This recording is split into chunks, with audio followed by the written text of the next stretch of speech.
You're listening to the HIT.OR.DIE podcast with hosts Jake Soldati and Chad Rothberg. All right, well, we're here, HIT.OR.DIE, episode 17, with the legendary Coach Bob Bennett. Was a Roosevelt High School alum. Spent a couple years at Kingsburg High School. 11 seasons at Bullard High School, where we just found out that Augie Garrido was one of his assistants, and Mike Noakes was your JV coach.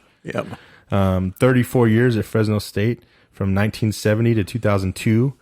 Over 1,300 wins. Finished career in 2002, 7th all-time in wins.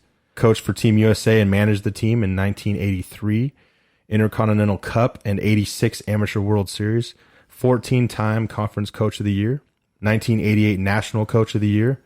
17 conference titles, 21 tournament appearances, 2 trips to the College World Series. It's just crazy. Was president of the ABCA, published author, and has multiple DVDs for baseball development in numerous Hall of Fames, ABCA College Baseball Hall of Fame, Fresno County Athletic Hall of Fame, to name a few. It's just it's unbelievable. But, I mean, if you guys have time to look at Coach's bio, it's another one. It's just unbelievable, and it goes on. It's worth the read. Coach, it's so great having you on, and we appreciate you doing this. Well, thank you. I'm glad to do it. Always like to talk baseball. Yeah, there's nothing better than baseball. That's right. And Jeff told me that Augie Garrido was your assistant coach at Bullard. I didn't even know that. Yeah. That's crazy. Oh, he gave it the year after he died. Year before he died, I mean. Yeah. He gave a talk to 4,000 people, and I was sitting in the front row, and he finished the speech. He said, "Now I want to introduce you to my coach." Introduced me. That's awesome. Yeah. What was that like having Augie as an assistant coach? It was good, and you could tell he's going to be a good coach because he really took advice and really assembled stuff he was doing, and he was passionate about things. And Augie people are attracted to him just naturally. He had something about him where you just attracted to him. You liked him, and he was really tuned in. He wanted to be a good coach, and I said I wasn't surprised he turned out the way he did. And he had some stories on his documentary with Inning by Inning where he talked about how rough Coach Beiden was and how he didn't want to be maybe the X and O's. He wanted to be like Coach Beiden, but as how it related to people, he said, I want to be different. Well, I mean, he's right too, because Pete was Pete. You couldn't be. Guys try to copy him, you make a mistake. You take his information and use it with your personality. You can't coach with somebody else's personality. But there's a story about Augie. He got ticked off in practice, and he took a baseball and threw it over in the grapes. And Pete said, "You go get the baseball," and he spent about a half hour looking for it over there. To get into coaching, I mean, that was your career. What advice would you give a young coach that is trying to get into the profession? You go listen to everybody you can listen to. Young people, old people, kids, because I learned from players. And you get all the information and say, I want to go coach. And you got to realize it's not as easy as saying, I'm just going to tell them what to do. You might have to show them. You might have to tell them. You might have to do it 20 times. But you keep doing it until they get it done. And the other thing you do is when you're coaching, you don't make anything final. The decision about somebody, you're not hitting the ball. Now you're not hitting the ball. Let's work on that and get better. You leave something for the player to come back to. And the other thing, discipline is important. But it's not a nasty word. People think of discipline, you punish somebody. No, you do it to get the guy's attention back. And when you punish somebody, if you say run a 6-minute mile for being late for practice, he runs a 6-minute mile, it's over.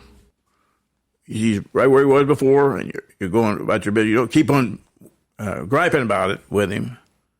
It's done. He does it again, you do it again, and maybe run 2 6-minute miles. But you're doing it for his good. Right. Yeah. Not to punish him, not to hurt him. I think at times, though, I think you're right, too. I think it is looked at as the dirty word sometimes, nowadays. Well, a lot of kids nowadays, they think it is punishment when it's more of for mental toughness and physical toughness. Exactly. It's like when you had played for Mike. You fouled a bunt in practice, you maybe go run right field fence and come back. But it's over with, and I do it right next time. Right. It's just and you didn't want to do it. Yeah, exactly. Yeah, that's right. You didn't want to do it wrong. Yeah, you're being held accountable. I mean, if you say you want to win, those are the things that it takes to win. Yeah. I think the other thing about coaching, too, is you have to like the people you're coaching, and they have to know you like them. So if all you do is punish them, then they're going to like you. You have to dole out the discipline when it's necessary, but you also have to say, I care about you. And you do that by talking to them individually, a little bit here and there. Yeah, tough love. Yeah. Yeah. Well, and I think there's discipline moments, and then there's coachable moments. And sometimes a kid's going to learn more from a coachable moment, whether it be, swinging at a 3-0 pitch, which you should never do. What we did a lot of is we'd take a 305 card and write 4 or 5 things you need to do in practice. Let's practice these things, get these things done. And when practice is over, you go up and say, Chad, what'd you do? How'd you do as number 1, number 2, number 3, number 4? Did pretty well in 1 and 2, but 3 and 4, I didn't do a good job on it, Coach. Let's do it tomorrow and get that done. And you keep doing that till you get him where you want to get him. And how much time did you spend on developing your practice plans? Practice plan. Every night I had a practice plan, and as you get older, coaching, it takes less time, but you spend at least a half hour on it, and you try to make one practice fit the other practice. Now this practice is this, and then you jump over here something else. It's connected. If we had problems with rundowns in a game, you bet Monday we're going to work on rundowns in the game. If we had trouble with alignments, we work on alignments, and you try to do that. To keep guys up, you have to do it regularly, but you have to do it multiple times if they're not doing it right. And that's going back to fundamentals. You start with the fundamentals, you break it down, and go slow, and then you get into the game-like situation. Yeah, we were talking earlier about fundamentals. Sitting at a meeting at the ABCA convention, and one top coach in the country said, "I think we spend too much time talking about fundamentals." I said, "You got to be kidding, Coach." Fundamentals is your base. It's just where you start. Right. And we were talking to you earlier about fundamentals. You say, you have a fundamental way you treat the brakes. Right. If you come to a slamming stop every time you hit the brakes, you say, well, I'm stopping. It's working. But it only works so far. And you have to replace the brakes.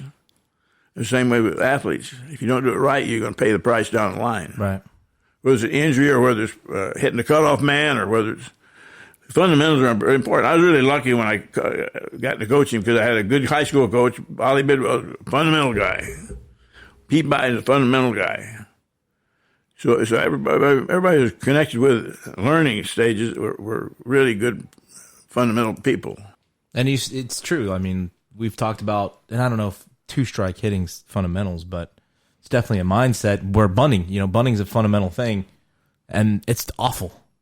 I mean, and our team included last year, we were not very good at bunting. Base running has gone down. And just you don't see good fundamentals at a lot of things. I was trying to do a real good job of base running, and I got to talk with Bob Freeze at City College. He says, you guys are the worst coaches in running I've ever seen. And we argued for about 40 minutes. And he's trying to get me to change the way we're leading off and taking the first step. We're taught to do this. And he said, now take the next step. You got to change. You're walking like Benny Hill. You throw the arm the other way. And I changed it. Because I learned something from Bob Freeze. He knew something about running. And when we hit the base, we were taught to throw this arm here and go this way. Do it the other way. And you just get a cross step, and now you're in sync with your legs. He was right. But if I'd been a stubborn coach and said, he didn't know anything about baseball, he's a track coach. He knew something about running. I didn't know as much as he did about running. So yeah. I learned from him. Yep. I think it's important. Now, what did Pete Beiden mean to you personally and to the Valley for baseball? His practice was wonderful. He would make the practice out, and you have to decipher it. He would write it on a piece of scratch paper, and you scribble it. Alignment, say, a line go across there. First, 2, line. And I always studied the practice before I went to it because I wanted to know what I was doing and I could think about it in my mind and get prepared for it. But he'd do that. But his practice was great. It just flowed. It was well organized, and you got through. you set the dugout another half hour. You got another half hour information from Pete. And one time I asked him, I said, Pete, I don't think we worked on this on the field. I don't remember ever working on it. He says, incidental coaching. Worked on the dugout. You got to Fresno State out of Bullard. Was that something you were looking to come back to? Was Fresno State? I wanted to coach in the college. And it was a great opportunity because I played at Fresno State and loved it. I wanted to go back to it. And Pete called and says, you want to coach, you better get over here and apply it.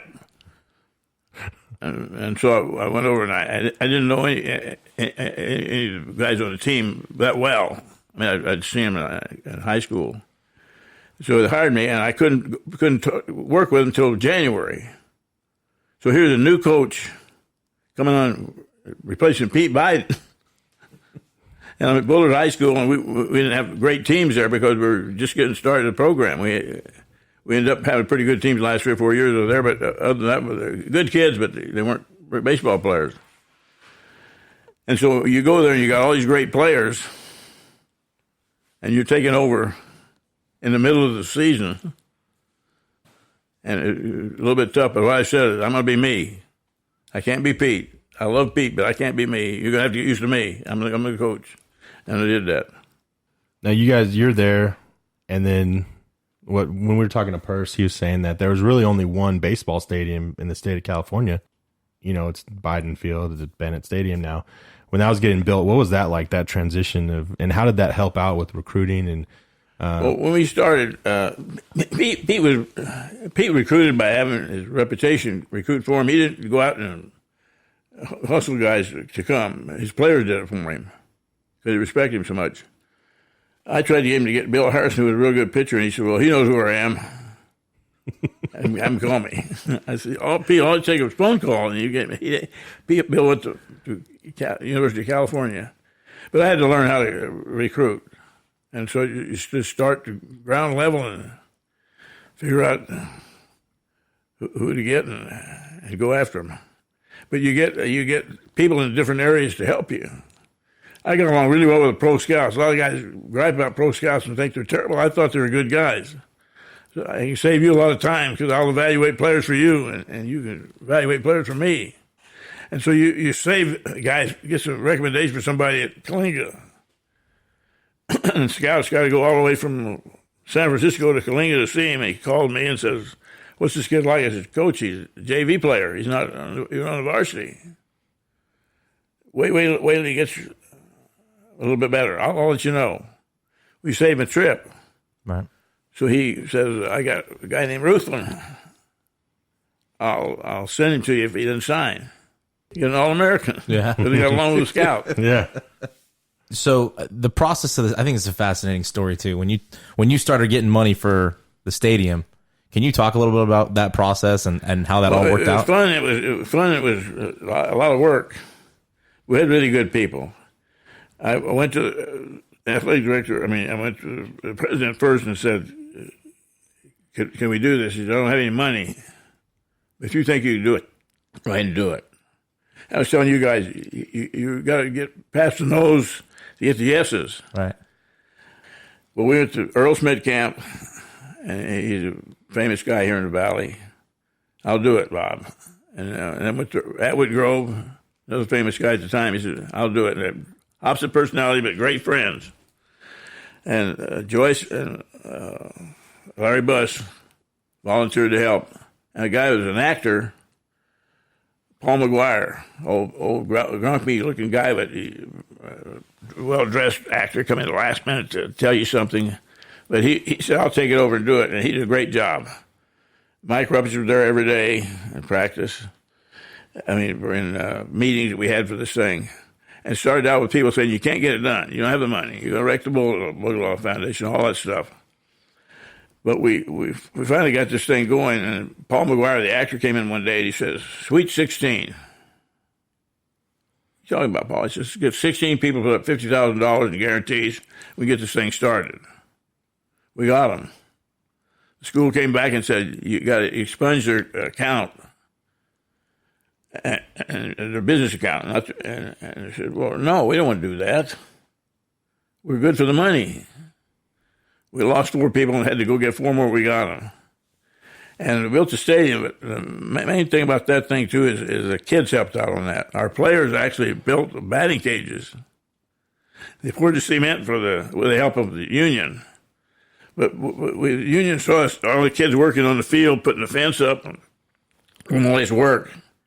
And the union guy says, "You guys are making me sick. You're trying to put cement down. I'll do it for you." And he came over in 10 minutes. He lined it up for us, and he said, "I'll do better now. I'll get some union guys to help me." So he got the union, the cement union, to send out guys to be trained. And all these guys working on the stadium for the cement company came and helped them, gave them advice, and we put it together free. That's nice. Yeah. But we had the dads, John Hoover's dad, Vince Barger. They'd come at 6 o'clock in the morning and weld pipes on the batting cage. It was really good seeing the players. And then we started, when I first started school, they weren't charging admission for the games. I said, well, if you don't charge admission, it's not worth anything. If you charge admission, it's worth something. And so we ended up with the kids. We went about put seat options in. There's another thing that Paul McGuire came up with is seat options. And we had different $1,500, $1,000, $750, $500, and $250. And you had the seat option last for 10 years. And you do it again. We did it 3 times. Raised enough money to build the stadium 3 times. It was really great, and it was so pleasing when we got it done. And I was going to say before, the kids would go up in the stands to sell seat option between doubleheaders. And it was the same thing as Bing Crosby, Russell. being the actor. Yeah, Bing Russell. Yeah, we did the same thing he did. In Portland. Yeah, we went right to the crowd. Right. And people started getting interested, and then we developed the Dugout Club. The Dugout Club would come every Sunday and put a brunch on. And somebody would write about this. Your kids are overeating. I said, so what? They've been eating jelly sandwiches all week. And give them one good meal, so if they eat too much, they won't do it the next time. They'll figure it out. And it was one of the best things we did because we had so many people come to the Dugout Club and help. You get team members involved with the fans. You get connected. It was really good. It was hard work, but it was fun. I had to give up refereeing basketball to do it. And I'm sure, what followed with the recruiting, it was probably a huge benefit for recruiting. To come play, there was, like Coach Purse said, there was no place around like it. Yeah. It sure did help out with recruiting. The other thing is the attendance records. You guys led the nation in attendance for a handful of years. Yeah. Sold 3,100 season tickets every year. And some of the things that really irritate me with the school sometimes, they wouldn't highlight that. They would say there was only 1,500 people in the game on Tuesday. Well, I think it's pretty good. Playing Cal Poly on Tuesday and you get 1,500 people, it's pretty good. And I'd say, we didn't get 1,500. We had 3,100 paid attendance. If you're promoting, you say the good stuff, not the bad stuff. Right. Yeah. You would think. Yeah. And I think it was good for the kids. And those guys, that's my stadium. Mm. I said it to the athletic director one time. The president of the school, I said to Welty, it's my stadium. It's not your stadium, it's a school stadium.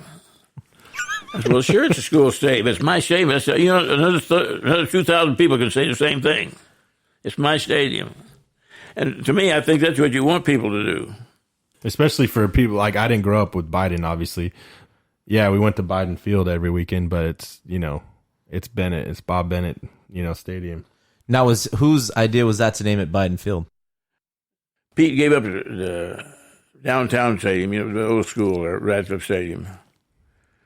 And he came out to Fresno State and had to play on the JV field, no fence or anything. He didn't have stands and had a bench you sit on. And so they needed to build a stadium for him, but they built it too small. Had bleacher seats about 500 people. The fences were too short, and the dugouts were tiny things. You crowding in, still on the steps, and guys sitting down, and you couldn't see the game. You got to charge admission, and we got to build a ballpark. And luckily, we had those people help us. And the architect was great. He worked 2 years for free, Darden. Were you the deciding of Beiden Field, name it Beiden Field? Yeah, I was for that. And I was for getting a statue, too. That was good. When's your statue going to be next to it? Yeah. We'll see, right? Hopefully. I don't know about that. Now, you had, Coach Rupcich was with you for 27 years. I mean, that had to have been, a lot of fun having him right next to you. The story on that, we were hiring an assistant coach for the first time. Because our coach was out, and coach was just me. And so we had a committee. And you'd think the baseball coaches have a choice on who's going to get. But they voted, and they didn't get Mike. They voted the guy in Oklahoma, or Texas, rather. And the guy called me the night before.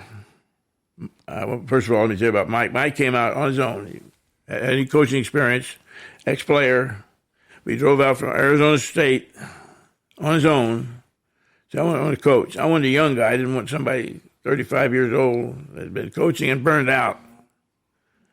And that's what the guy they hired was. I liked the guy, but I said, if you get burned out, you're going to burn out again. To me, burned out was ridiculous. I would love the game. I was going to burn out. So this guy was going to be hired. We hired him. And the night before, he called me. He was going to come out. I said, I talked to God, and he wants me to go do some missionary work. But I promise you I'll come out, so I'll come out. Please don't come out. I don't want to be in trouble with God.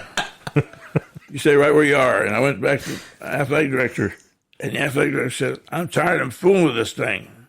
Hire whoever you want. Mike Rupcich, you got the job. And then he worked a year, and he came to me one morning. He says, Coach, they're going to release me after a year. They're going to do what? Well, the athletic director said, you can't do that. We promised this guy if he did a job, he'd have a job here. He's moved his family out from Arizona, and we're going to ditch him right now. That's really terrible. Who are you going to be my coach? Ed Gregory. He just fired him as a basketball coach. I said, Ed Gregory played ball when I played ball. He hasn't been involved in baseball. He's been a basketball coach. He'll help you. I said, you said he's a terrible recruiter. What do I want to get him for? So I went back. Ed Gregory he wasn't a bad recruiter. He was a good coach, but not a baseball coach. Right. I didn't want a guy that way. I wanted to get a guy that really was on fire and wanted to do something. So when they were going to release him, I went downtown to the mayor, and he got two other business guys I knew. And I said, "Can you go talk to school with me?" They went and talked, and they were smart. They said, Bob and Mike are doing such a good job. They need another guy. They don't have another. We need another coach of baseball. And he pressed it that way. And after I said, well, we can't hire another coach. We got Bob and Mike. So he kept the job. Well, that started the Dugout Club. Those three guys.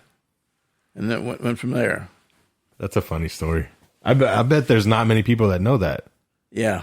But he was with us 26 years. And I couldn't ask for a better guy. It's the best thing that ever happened to our program. Yeah, there's been, past players that we talked to, even my dad, there's been nothing but great things talked about, not only you, but Coach Rupcich. Well, he's solid. He didn't second guess you. Went with you. He had a different personality than me, so he get along with some kids that you didn't. You go to him instead of me, and that's what we wanted. He was younger. You're an older guy and a younger guy. That's what you want. You're known as one of the greatest pitching coaches of all time at any level. Can you touch on your, the pitching program? Well, I've always been interested in pitching, and I've written a couple books on it. I'm writing another one now on a pitch count thing. But it just interested me. I was a catcher, so I really got tuned in with pitchers. Got interested in what they're doing. I wanted to know how I could help them. For instance, we're with Ted Wills, a big league pitcher. He's my age. We're playing, and he said, "I don't have a slider." Well, let's go in the bullpen and work on it. We're up in Canada playing. He used the game that day and struck out 4 guys. It's the first time he'd ever used it. With just grips. But I just got interested in working with pitchers and read everything I could read on it. Talked to every pitcher I could talk to. Get information from them as you're helping them with mechanics. and developed a pretty good mechanic program, pitching from the ground up, and teaching one step at a time. If you want to work with a pitcher, you teach him how you're going to push off. It's a push-off foot. The rest of it, you forgive. Get that foot toe, head, heel, and you get that done. You say a leg lift. And when I start working on leg lift, you might go haywire on this again. You go back to this and fix it until you do the two of them. Then you go to a stride. He might retract again. You go back till you fix it. And I got 3 things he's done. Now I've got a base to throw on. I got a good push off. I got a good stride. The other stuff will be easier to fix. Then you start working separation of hands, and you go step by step with it, and it works. It's a progression. And mechanics help pitchers, don't hurt them. I hear people say you're cloning guys. Does it bother you when you see guys throwing today? You talked about the pitching. Just because they're throwing 98, they can get away with whatever. That's what my book's about. Is the pitch count is hurting baseball, and it's giving pitchers a false sense of safety. Guys, if I pitch count down, I'm going to be better. So we don't throw as much in the bullpen, and we go through with a lousy delivery, straight front leg, stiff front leg, and you throw in recoil. Or you're throwing your body's over here and the plate's over there. Or you taking the ball out like a catcher instead of a nice long arc. We ought to be working mechanics instead of pitch count, because the pitch count doesn't help. If I got a guy that has real good smooth delivery, he can throw 130 pitches without hurting himself. And he throw twice in bullpen before the next start. If you said that to a major league guy, they'd say, "Oh my God, you're going to kill him." But see, if a guy's got a real bad mechanics, a flaw in his delivery, it works on your arm. I might be able to throw 95 miles an hour. I can throw 95 miles an hour and have the worst delivery in the world, and I can still win. If I can get it over the plate. If I got a little breaking ball with it, I'm even better. And pitchers today are really good competitors in the big leagues. They're good, get after you, and they throw hard, harder than ever before. And there's probably some reason for that, but they do throw hard. But there's not 20 pitchers in the big leagues that have a good delivery. There are flaws in the delivery, and it needs to be fixed. And that would save arms if they have good mechanics. And we said before, mechanics aren't cloning people. And you couldn't clone anybody anyway. You get 20 kids and say, let's do a leg lift. You have 20 different leg lifts. Yeah. And it's okay. That's why some guys have a real good sinker. They naturally throw that way. Guy naturally throws that way, you got a good slider. You can have a good sinker, but you got to work on it. Have a good slider, but you got to work on it.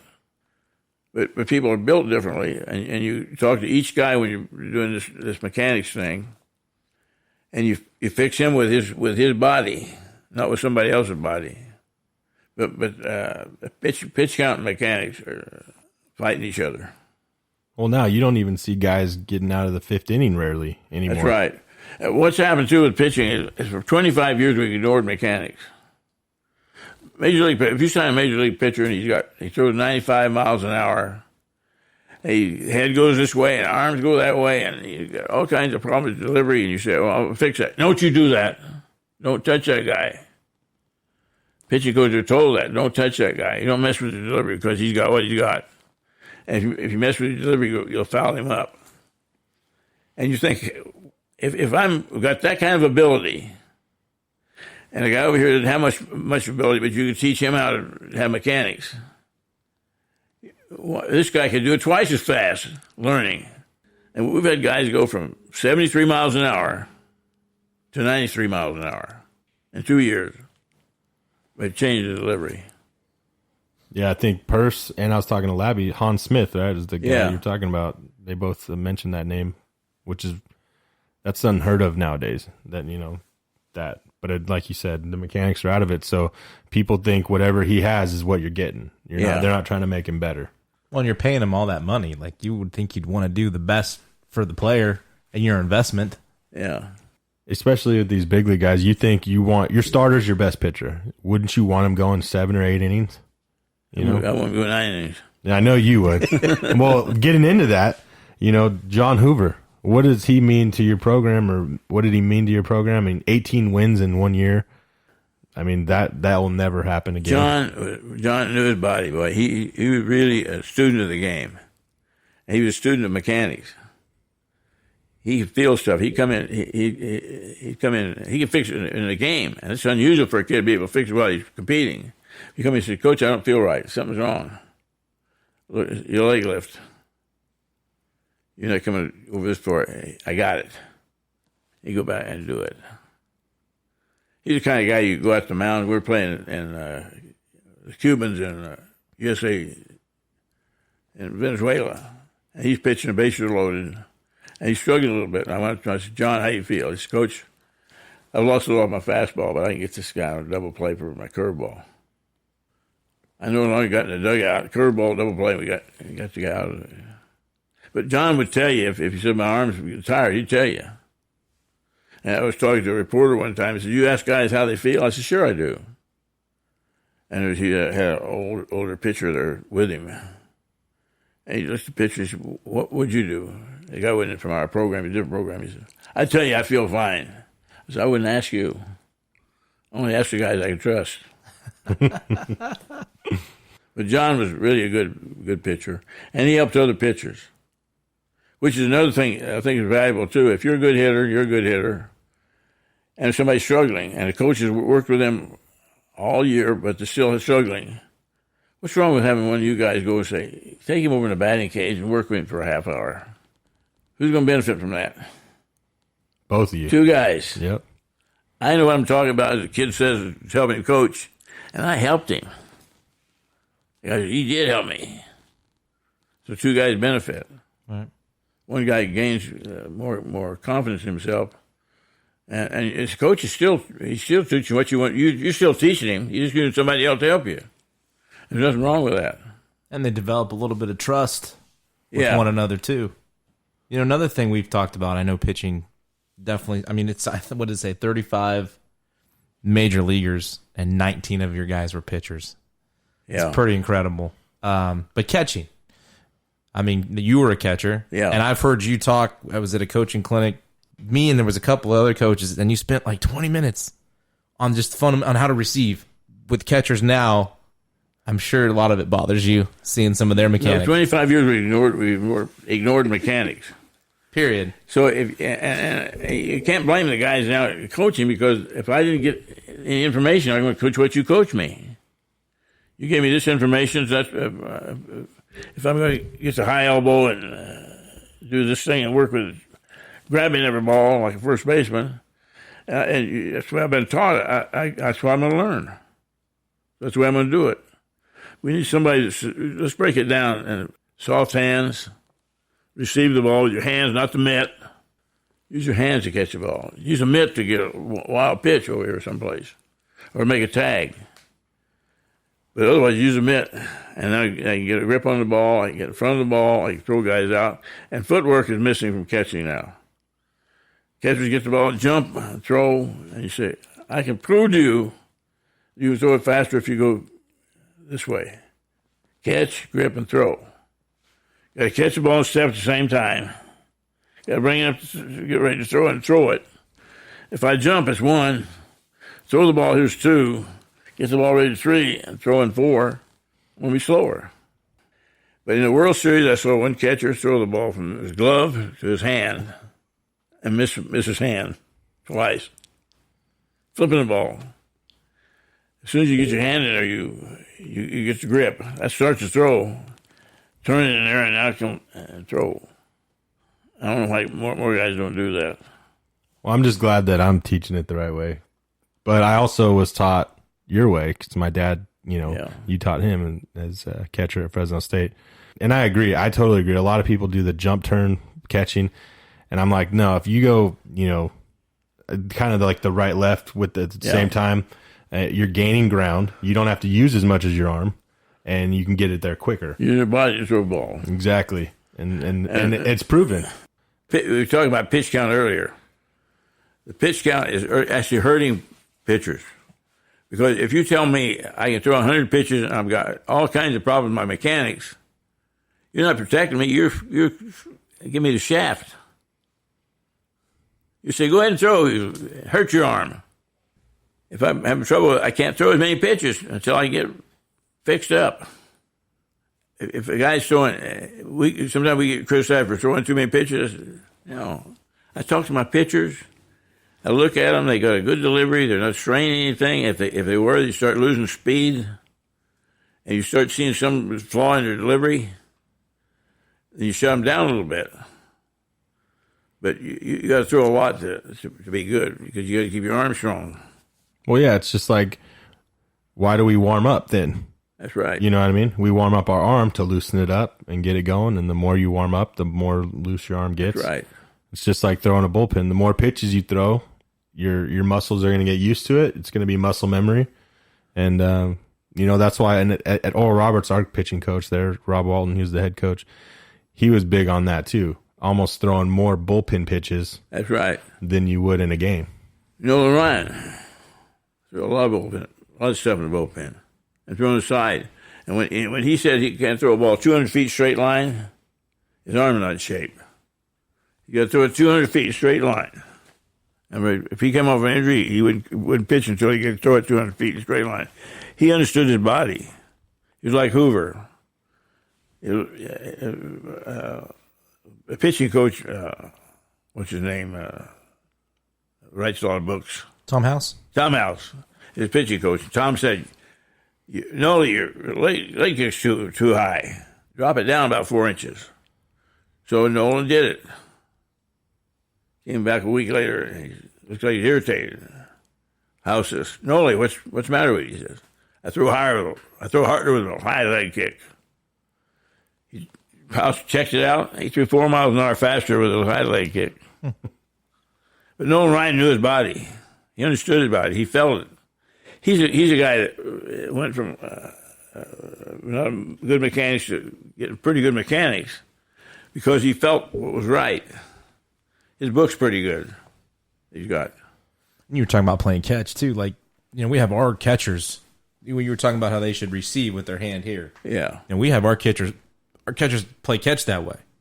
That's right. Like our infielders work double play feeds as they come closer and finish their catch. I don't know. I'm sure a lot of teams do that, but it's a reason you do it. There's a purpose to doing that. I think you're wise to do that. Coaches should guard that every day and help get it to play catch so they catch the right way. Get the grip, throw it, get the grip, throw it, get the grip, step to the ball.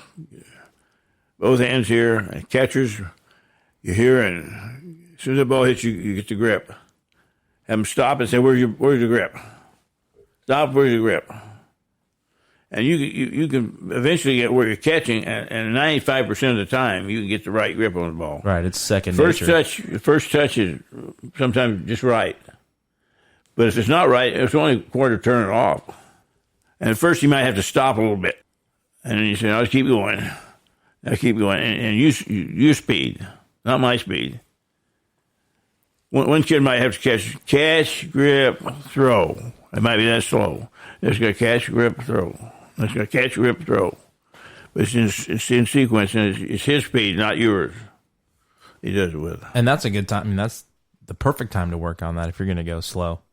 We have some guys we'll do transfer stuff in the bullpen too. The pitcher's finishing up, we might throw them in 1 or 2, but when they play catch, I think that's the prime time to work on that kind of stuff. If I played catch today, I would get your grip on the ball. Just playing catch. You got to do it every time you do it. You got to do it. Practice. Yeah, absolutely. I mean, there's so many players you've had. You had to win one game tonight. Who'd you give the ball to? The best pitcher that year. The guy was number 1 Friday night pitcher that year.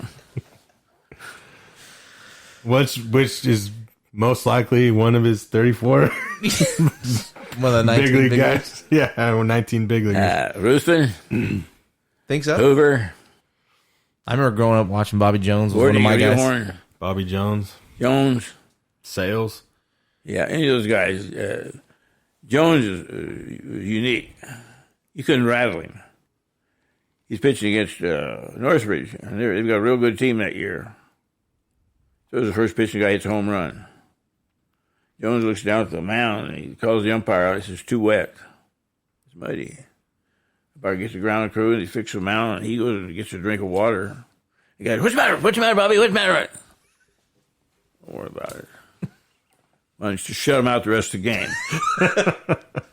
He's calm. It doesn't bother. We walk into the World Series in '91, and we walk by the practice mound, home plate for practice. He walk about like this with me. He says, home plate's crooked. I'll be damned, it is. It's turned off. He noticed every little detail. He was calm. And a competitor. Real good competitor. All those guys were. Hoover, Reelhorn, Bordy, Weaver. Petty John, too. Yeah. You know what? It was really funny, too. We're in the World Series. We were planning to go back. We had to be at SC twice on the same day. And arms are worry. Then you had 16 regional, and you had to pitch forever. I went down the row. I said, John, can you give me one inning? Can you give me one inning? He went down to Schulstrom and all the guys. And I had 4 innings lined up one pitcher at a time. I said, before that, we'll go with Kenny Baker. Kenny Baker had just left his house, and Mother said, good luck, have a good game today. He said, Mom, I won't pitch. He only pitched 4.5 innings, earned an average 26 runs. He walks in and shuts down to SC the rest of the way. And those are phenomenal things when a guy does that. And Kenny Baker became the most popular guy that day in that game. And we had all these great hitters, great pitchers. But Kenny Baker was the guy. And that one time made him. The next year he had a real good year pitching. Yeah, that's what we talked about moments, when we talked to Coach Savage and Vanderhook. Just there's always that moment of guys that you wouldn't even think would step up. That's right. And it takes that to win. And that atmosphere, I mean. Yeah. And you say who's the best guy. It's really hard to say that because they're all good. Gardner is good. Yeah. We saw Gardner throw at City College. He's an ex-third baseman. And I took him to play in the summer league. I said, I'd like to have this guy. He got 85 miles an hour with no effort. He threw the ball. And he was going to City College, so he finished City College and came over there at our place. And ended up being one of the best pitchers we've ever had. He came to Fresno State, and I was hitting Fungos, the outfielder. And Hoover let me get a fly ball. And he came back, he says, Hoover, this guy doesn't know how to hit a fungo. And Hoover says, get real. Run hard after the ball, and you won't get hit over your head all the time. He doesn't know how to hit fungos. That's funny. Blaming it on you. Yeah. You and Coach Polk at Mississippi State during the time NCAA was making a lot of regulations, trying to cut scholarships, games, all that stuff. You and Coach Polk and Coach Purse told us a lot of the stuff that you guys were super active in fighting them on that stuff.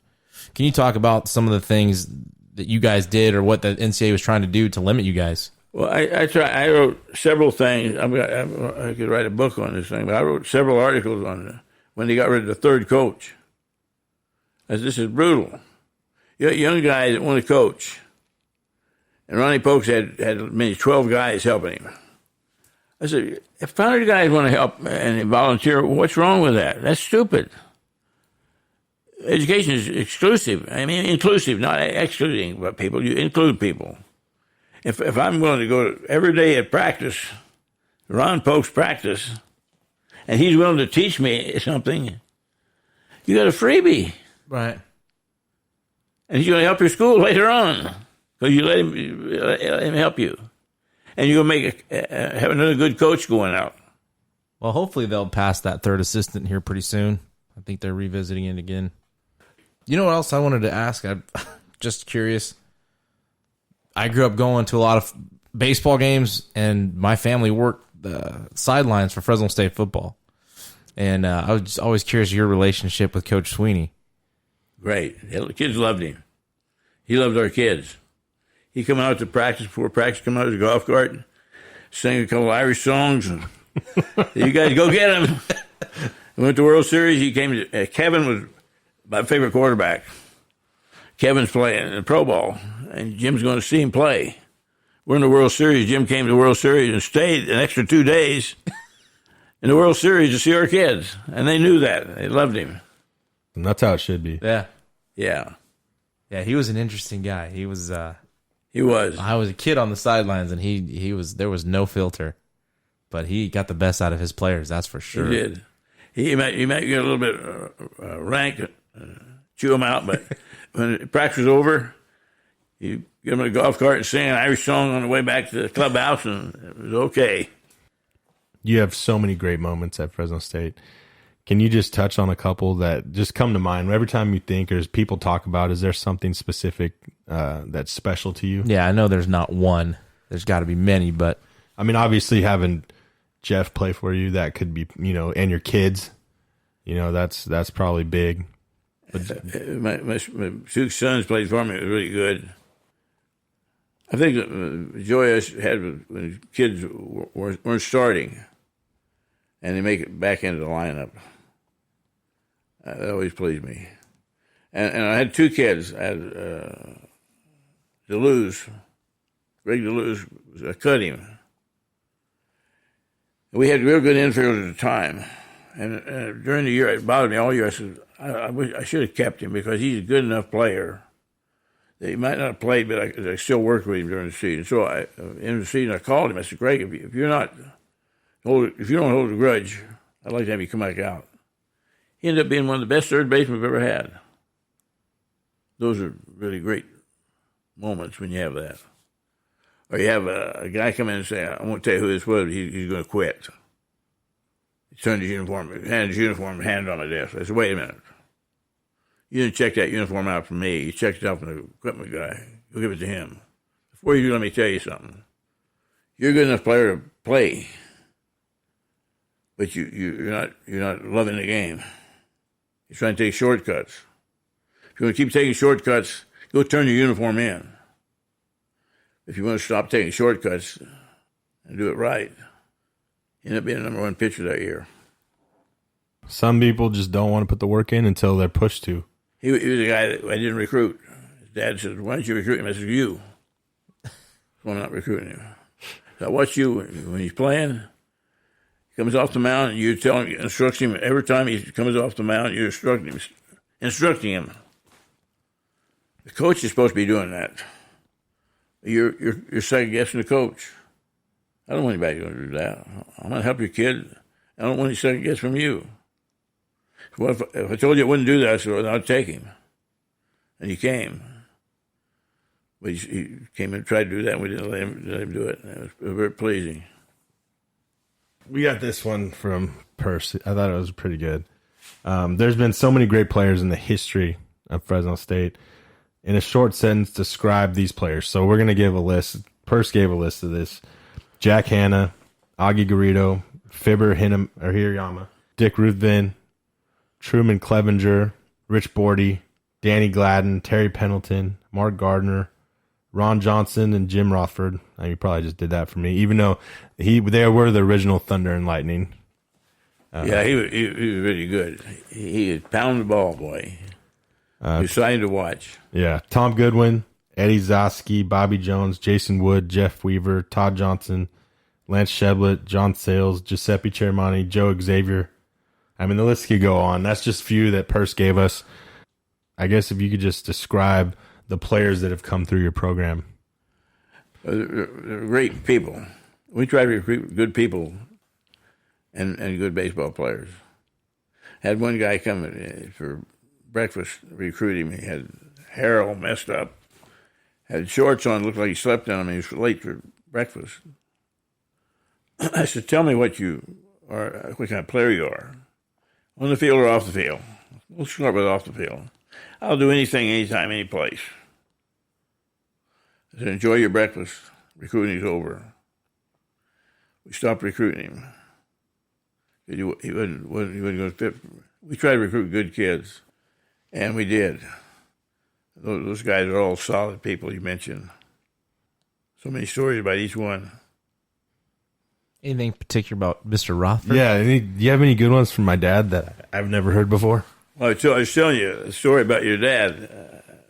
Besides hitting mammoth home runs, we were working on the field one day. I said, Jim, get somebody to help you pick the drag up. The drag weighs, it's real heavy. He's holding with 2 fingers up like this. Is where you want it, Coach. Like it's like a towel or something. He's strong. He was a strong. He's still strong. Danny Glad was had probably his sophomore year, his junior year. He come to a road trip with a cowboy hat on. I said, "You're not going to wear that. We're going to dress pretty close to same." Coming to breakfast, one shoe on. Can't find his shoe. He came with the bus about after the first year. He came with the bus. He said, "Coach, I think you got to take my scholarship. I don't deserve it." I said, "I think you're right, Dan. I'm going to do it." I didn't know where he was going to come back. He came back, had a great year. We begged the Giants to take him. Mike Rupcich called because Mike had played with the Giants, and I said, "Take him."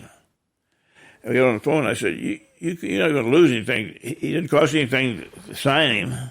He's here in Fresno. If you release him, you have to pay his way home. You got a freebie." He signed and stole 66 bases that year and went to become an outfielder. And when he inducted to the Hall of Fame in Fresno, and his speech was, that guy had something that I needed. I didn't know what it was. It was discipline. It made me feel good that the guy would recognize that. And Pendleton was a guy that made something out of himself too.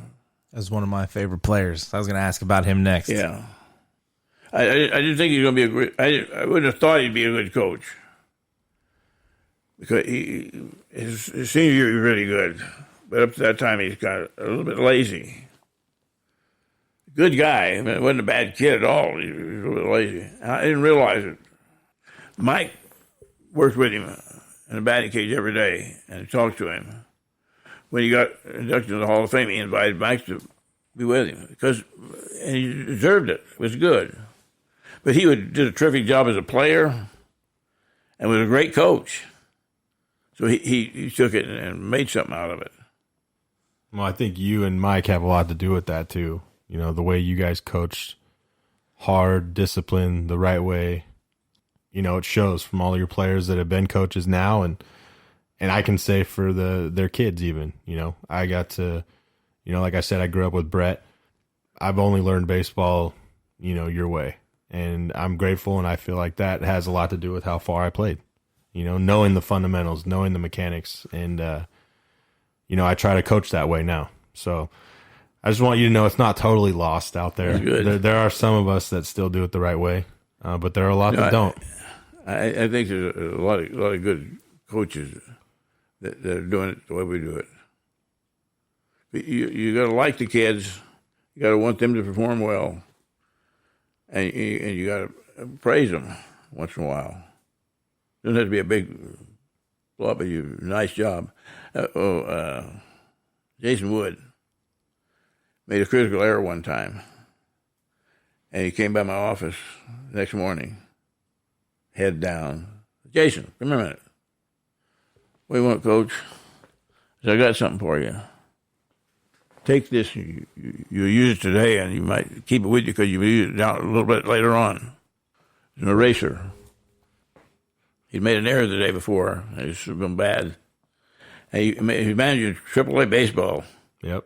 And he told me that story. He remembered it. He said, "You used it a couple times on pro guys."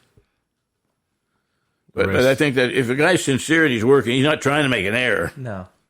And so you got to forgive him for it. And you got to forget it. And you got to have a way to do it. Stevie would handle it this way if he made an error. "Don't like it. I'm not going to do it again. What are you wrong?" He didn't get my hand down. He didn't get my butt down. "Fix it." I fixed it. Now I'm going to do it. Pick some grass up and throw the air away. It's done. back where I was now. But too many guys strike out in a tough situation and they beat themselves to death for the next game, whole game. Identify it, own it. How you going to fix it? Throw it away and fix it. Get rid of it. The 91 team was one of the best teams I ever had to come back from losses or bad couple innings. Get behind and come back. Get behind and come back. Lose 2 games and come back and win 5. And they identified the problem. Pointing fingers in, I can fix it. When we get on a bus trip, we want kids, if we lost a game, we want guys talking about the loss. We want to talk how we're going to fix it. And we want guys pointing fingers in. I took a call, third strike, that hurts. I got to stop doing that. I didn't charge the ball the way I should. I took a call third. Not you screwed up. You made the error that cost the game. None of that. You're talking, and pretty soon it's a revival. You're fixing things, not bitching about yourself and tearing yourself down. Blaming other people. Yeah. They're holding themselves accountable along with their teammates. That's right. Oh, I tell you about Gladden. I took a scholarship. He showed up the next year, and next year, and I got a scholarship back. He's a different guy. He tuned in, hustled.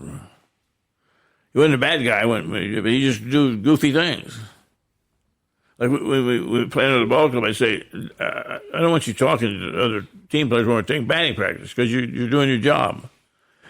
If you're a friend, we'll stay on the bus for a half hour and let you talk to your friend after the game. But not when we're taking batting practice. Not that we're trying to intimidate you or anything. We just want to pay attention to what we're doing. And he'd be over chirping with somebody over there. Danny, get back over here. But what a great career he had. Yeah, he did. What a great career Pendleton had. I was invited to spring training with Pendleton and those guys, and he saw me. He came up and got me and said, "You're coming on the field with me." So I got batting practice, stand by the cage, and talked to all the guys that are coming up, and introduced me to a guy in the bullpen, watching him play, and the catcher says, "Coach, I went to one of your camps." He said, "Have fun." He said, "What is the ball?" He enjoyed the camp. But Pendleton, and the second day, I said, I'm not going to bother you. I'll just watch you up the stands. He said, "No, you're coming down. You made me come down on the field again." And I talked to Cox, and Bobby Cox was a freshman at Selma High School when I started coaching first year, and he remembered that. That's crazy. Hall of Famer. Yeah. It was fun. It was fun going to that Pendleton deal. Cause it's really neat to see a guy like Pendleton grow the way he did. Because he wasn't recruited very much out of junior college. We recruited Coughlin. And his coach said, "I got another guy who can play a little bit. He's a left fielder and second baseman." And it was Pendleton. And he had trouble adjusting the first year. He played with some guys that helped him out, too. He said he's playing with Ozzie Smith. And he got the ball the wrong way. Ozzie shoot him out for about 2 innings. "You don't catch the ball that way. You don't play that way. You do it the right way." And that was good to have guys like that. Yeah, learning from the best. What was it that got you into writing? You know, I just started doing it. I didn't write a poem until I was 54 years old or 55. And we got rained down one time in Santa Barbara, and I started writing. I wrote about the game of baseball. And I couldn't stop. I wrote about 1,000 poems after that. And I always was interested in writing stuff down what catchers doing. I wrote a book on catching. I think it's the first book ever written on catching. Took off then. I write every night something. I want to write something, advice to players. And so I started writing quotes down of things I'd said in the past to players. And I've got 4 of those, two of the quote books. Yeah. I think they help because it's short. It's a short lesson when you tell somebody something. Like Negretti, you know who Negretti is? He's a football guy. He says, I learned something from you, and I use it all the time. Hustle and luck are found in the same dugout. I use it in business, but it's true. Winning and hustle are found in the same dugout. You only have an hour and a half to tell somebody something sometimes. So if you have something broken down, a quote like the difference between good and excellent is passion. And we have guys on the team that like to play, but are not passionate about it. Passionate guy, if you say, we're practicing Sunday. Good. What time will we be there? The guy likes the game and say, what are we doing on Sunday for? Another day off? Do we get some time off? Oh, that's good stuff. That's true. It's true. Yeah. And there's not a lot of passion anymore. It's out there, but it's far from not like it used to be. Well, there's just things that are. It's we were talking to Coach Vanderhook at Fullerton. He gives his kids a test, and it's all based on the history of not just baseball, but Cal State Fullerton baseball. Yeah. And understanding who came before you and why it's important. And not just the guys in the big leagues, but like a guy who comes in and throws 4 innings in the College World Series to beat USC. Yeah. Who didn't go on and have an outstanding career in the big leagues. That's important. But it was important to him. But he made it this year, and he felt good about himself. That's what you're doing with an athlete. You want the guy to feel good about himself. I don't like people to say, there's no I's in teamwork. I wrote a poem on that, and I got a whole lesson I give on it. I am important. I want every kid to say that. I want a kid to say, I'm not important. I don't mean anything to the team. I can't do anything. I'm not playing. I'm not important. You are important. You say you don't play for 5 games. The guy says, okay, you go and hit for Bill. You come and get a base hit. You just did something really important. You can't do that if you feel like you're a piece of crap. I'm not any good. What you putting me in for? I want in there. I can help you, coach. I can help you, coach. You want everybody to think that. So you want to build kids up, not tear them down. Oh, the other thing was about the eyes and teamwork. Baxter, football coach, he writes a book and he calls me. He says, can I use your poem? And I heard you talk on that. Can I use that? I said, yeah. He says, good, because I already put it in my book. but it's somebody says, eyes and teamwork. The great basketball player says it was an I and win. And there's I, and I'm important, I'm responsible, I'm a good teammate, I care, I'll share, I'll work hard, all kinds of I's in teamwork. But I want my 25 guys to feel like they're all important. Because like that Baker kid comes in, if he says, I'm not worth anything, I'm coming in, I'm gonna beat you. Do a slider to I can't think of it. I just had it around the tip of my mind. Popped him up. He came in and says, he didn't have anything. Slider, fastball, slider, pop up, ground ball. He had something that day.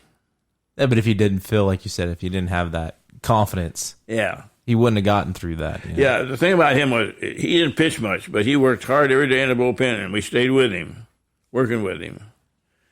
And he didn't throw hard, but he had a good slider, and he had real good control, and he was a good competitor. But he didn't get to pitch much because we had great pitching. Sales was good. Schulstrom was good. Yeah. I mean, that year you had, what did we talk about it? 18 wins, 16 wins, and 14 wins out of your Friday, Saturday, Sunday guys. That's ridiculous. And Sales set the innings record, I think, that year. Yeah. We went to the World Series. First thing I asked Bobby Jones was, how did your arm feel after throwing all those innings? He said, I never threw one pitch I didn't want to throw. The end of the conversation. That's just it's a different mentality. Yeah. Different time. Hopefully it gets there again. He pitched in the World Series too with the Mets. And then Weaver won a World Series too. Mm-hmm. Weaver pitched a great game at playoffs. Texas A&M. 21 strikeouts. Slurvey throwing. They couldn't hit it. And their pitcher pitched a great game too. It was real tight. They had a guy on third base and he struck the last guy out. He was really something to watch. Ruthven was something to watch too. Ruthven was pitching one day. He was pitching at San Jose State. And Friday night he got wild. Wind was blowing. And for somebody he got wild, he get temperamental sometimes. I took him out. Next day we needed him in relief. He went in relief, and the first guy, he threw 2 pitches in the whole dugout. There, just got on the knee and watched the rest of the time because he just dominated him. Had a great curveball. We recruited him, Don Priest, the scout. I later worked for him at Bird Dog Scout. But Don Priest said, I got a guy named Ruthven. He's a shortstop and a pitcher. I'm going to try to sign him tonight for $7,500. So he came to Fresno State. And I said, let me get my catcher's mitt on. I'll catch you and see if we're going to be a pitcher or an outfielder. I mean, a shortstop. I said, show me a breaking ball. Woo! Jumped off the table. I said, I think we'll make a pitcher out of you. Oh, that's funny. He went right from the Fresno State starter to Cincinnati Reds. Philadelphia Phillies, I mean. As a starting pitcher in the big leagues. He called me one night and says, Coach, it's Dick, I made it. I said, what? You made it? Where are you playing? Philadelphia. Made the big leagues, first year. That's really something. It is. That. No, it is. How were those? I mean, you just talked about it. That's kind of cool. You know, I'm sure you got calls from everybody that made it to big leagues. I mean, that can't get old. That's got to feel really good. No, it was wonderful. It's great. Do you have a good one? Do you have any good stories of guys calling you when they made it? Almost all at one time or other. I got a kick out of a good one, and Mark Gardner. They played against each other, and they sent me a picture of both having number 26 on their number, which is kind of nice. I like that. And then I got a picture of Rex Hudler and Gladden talking to each other, and Rex was saying it's funny. He had to come out and hit batting practice with us and thank me. I'd like to play for him. You know, Rex is. And Dan was talking about it, how he went to practice. He couldn't get over how much he liked practice. We're having inter-squad games. It was foggy outside. And, great playing at Fresno State. He loved it. Rex is really a good guy. Yeah, he's said positive. He signed out of high school. Yeah, he was a good player. He grew up with my uncle, and I think he's one of the best to go down out of high school in the area. Yeah, he was really fast. Yeah, as far as going back, McKay was out of high school too, right? McKay Christensen. Rex makes you feel good. Every time he sees me, he says, I wish I'd have played for you. He's a special guy.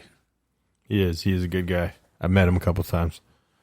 Well, Coach, this is awesome. We appreciate you taking the time to sit with us and talk a little baseball and some of the history of Fresno State and your career. And I can't tell you, we've talked numerous times, Chad and I, about growing up, going to those games, and great part of my childhood, and always wanted to wear that uniform up there. Yeah, me too. Bummed out I never got to. I sure enjoyed every minute of coaching there. Yeah, those were. I love the players. Those were good times.